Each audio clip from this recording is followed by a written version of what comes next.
Environmental groups from across Maryland, like the Eastern Shore Land Conservancy in Easton, are coming together to urge legislators as the General Assembly gets underway.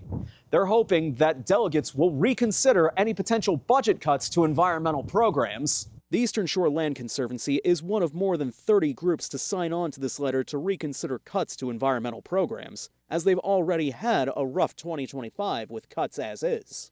Well, the main impact was to the farmland preservation funding. So it was the only multi-year cuts that were passed last year in the budget, and they impacted Rural Legacy program. The letter was written to not just legislators, but Governor Wes Moore to consider the economic impacts further budget cuts could have for groups across the state, especially considering these organizations play a part in the state's $600 million seafood industry, as well as the $9 billion outdoor recreation industry. We wanted to really, make clear to the administration and the legislative leaders that we are all working together, that all aspects of protecting and preserving our environment are important. With the 449th General Assembly only starting this week, there's certainly still a lot that's up in the air to discuss with legislators, but the Chesapeake Bay Foundation, along with the dozens of other groups from across the state, are hoping they can reach an agreement.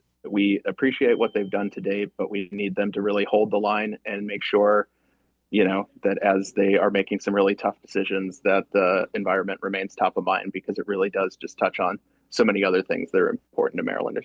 Because the budget cuts could have impacts beyond environmental projects.